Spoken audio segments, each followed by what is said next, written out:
Most of us spend a lot of time at home. When we're surrounded by our families, we feel safe and secure. But are we? As we're now finding out, many of our homes are being invaded by a potentially deadly gas called radon. Radon is a naturally occurring radioactive gas that's been around almost since the beginning of time. Outdoors, radon's not a problem because it's diluted by the air and blown away by the wind. But when it's trapped inside your home, radon gas can build up and cause high levels of radioactivity. Many of us are exposed to more radiation from radon than from all other sources combined.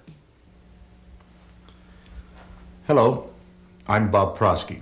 You may know me from my roles in television and the movies, but in addition to being an actor, I'm also a father, and I'm looking forward to being a grandfather. I'm a homeowner too, and I'm concerned about radon because radon can cause lung cancer, and it may pose a special threat to our children. Radon comes from the soil and rocks that surround our homes. It usually gets in through cracks in the foundation or basement walls, even small cracks that are almost impossible to see.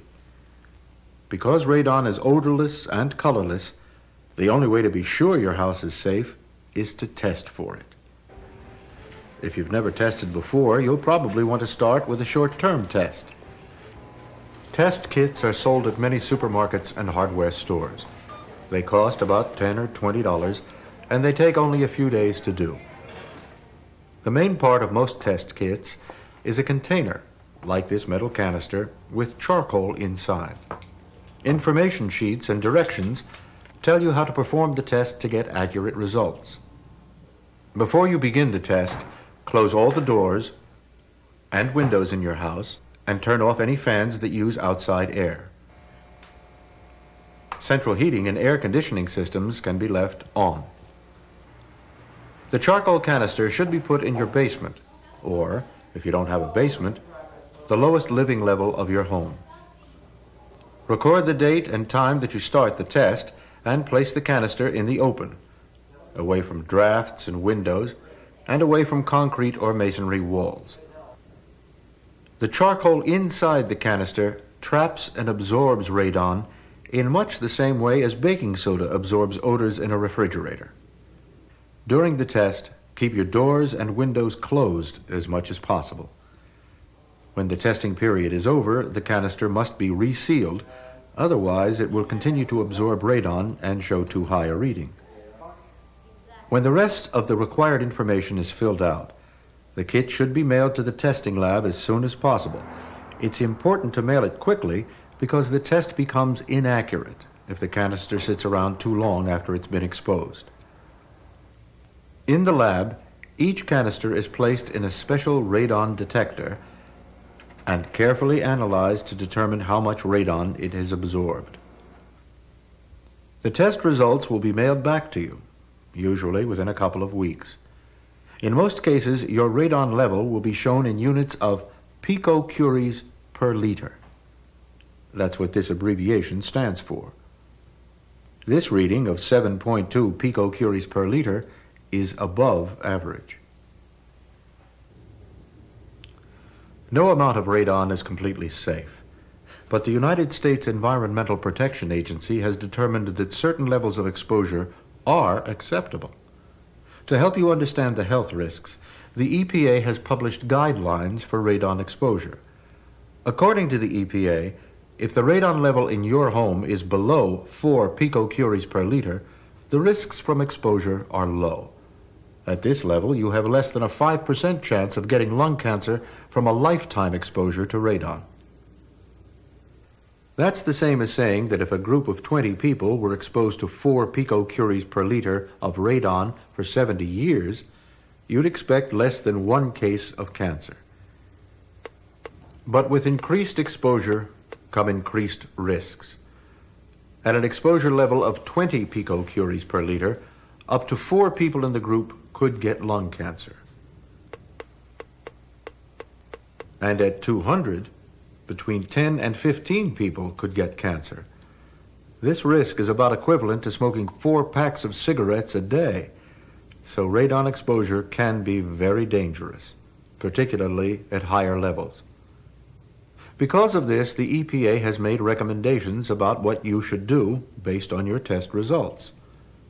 If your radon level is above 200 picocuries per liter, you should take action quickly to reduce the amount of radon in your home. Exposures in this range are among the highest residential levels that have been recorded. If your results are between 20 and 200, you should take action soon, within a few months. Radon levels like these are well above average. If your reading indicates a radon level of between 4 and 20 picocuries per liter, you'll probably need to do some further testing to find out how serious the problem is. Finally, if your radon level is relatively low, less than 4 picocuries per liter, no action is needed except for periodic retesting to make sure your levels haven't changed. When you're below 4, the EPA has found that it's often difficult to reduce levels much further.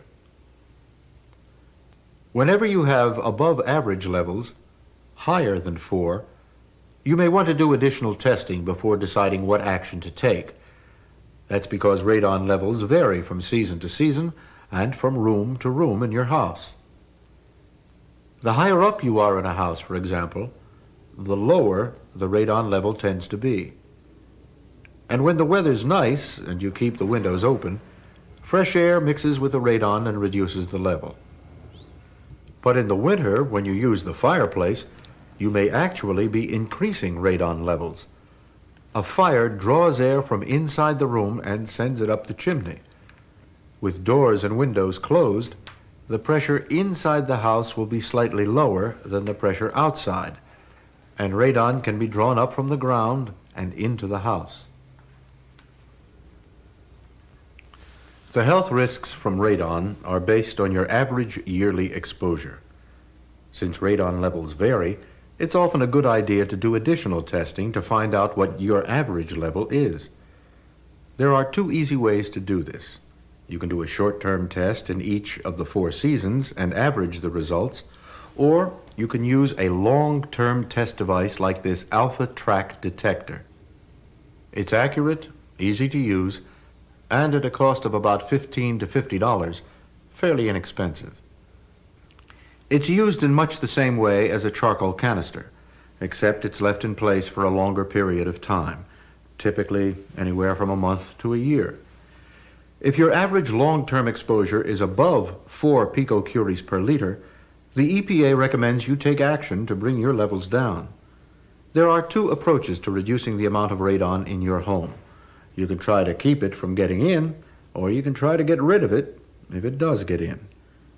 With both approaches, there are some simple, inexpensive steps that most homeowners can try themselves, and there are more complex solutions that usually require professional expertise.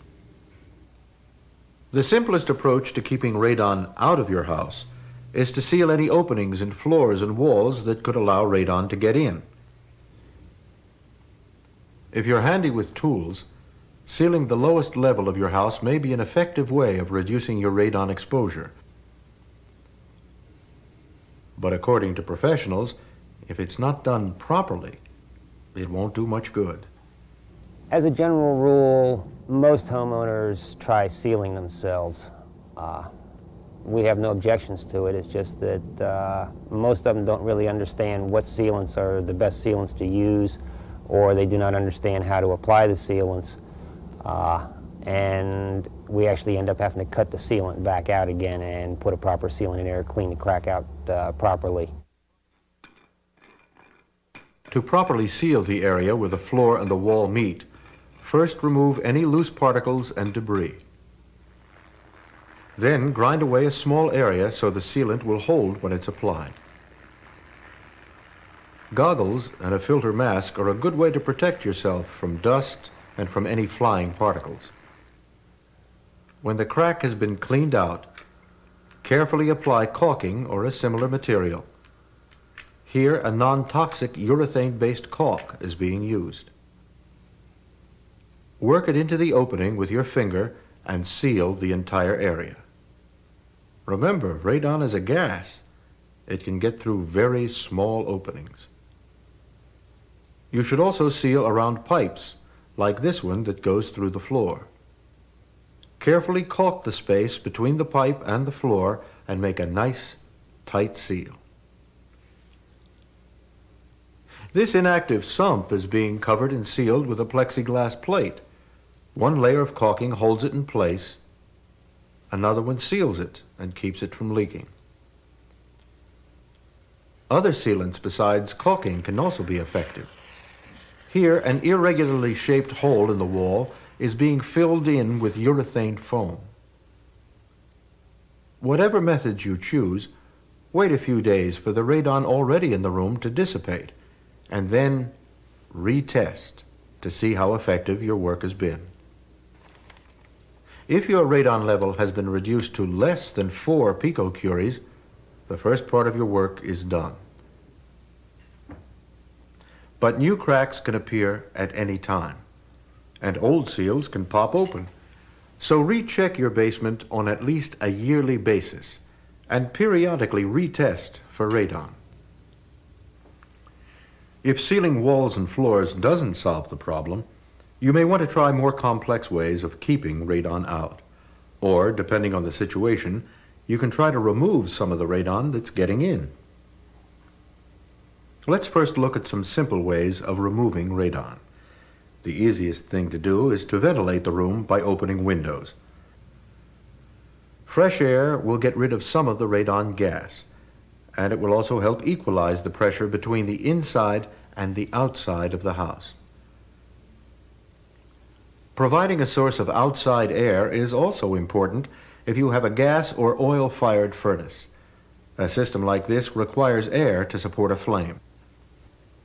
If there's not an open window or vent to supply fresh air, radon-laden air may be drawn up from the ground through cracks in the walls and floor. So proper ventilation can be a very effective short-term approach, but it can greatly increase your utility bills. And open windows may compromise the security of your house. Forced ventilation, putting in window fans and vents, may solve part of the problem. Some of them even have heat recovery systems that can keep your utility bills down. Fans should be installed so that they blow fresh air into the house. The air should leave through windows or vents on opposite or adjacent walls. If fans are installed improperly, they can reduce the pressure inside the house and actually draw more radon in. So you may want to consult a radon specialist to make sure that what you're planning to do isn't going to make things worse.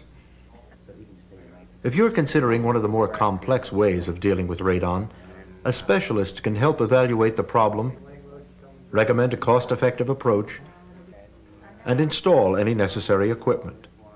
Some will also guarantee to bring your radon exposure down to an acceptable level. One common way of solving serious radon problems is with a sub-slab ventilation system. A suction fan and pipes draw radon from the ground and vent it safely outside.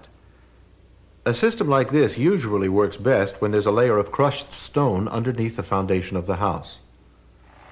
To install a sub-slab ventilation system, a hole is drilled into the basement floor. Then sections of pipe are run from below the floor, through a wall, and outside, in this case, exiting through the garage roof. A blower installed in the line actually sucks the radon from the ground before it has a chance to get into your house. A system like this may cost $1,000 or more, but it can remove up to 98% of the radon. That means that a 200 picocurie reading could be reduced to less than 4. If you have cinder block walls in your basement, or if your foundation rests directly on the ground, you may want to consider a slightly different approach. Many cinder block walls are hollow. If they crack on the outside without cracking on the inside, radon can flow into your home through the holes in the blocks. If you have this problem, sealing the top of the blocks may help, but this isn't always practical. It's hard to get to the area where the walls and the joists meet to seal it properly. A wall suction system may provide the answer. It works the same way as the sub-slab system, except that it pulls radon from the walls rather than from the ground. Systems like this require a great deal of expertise to install properly.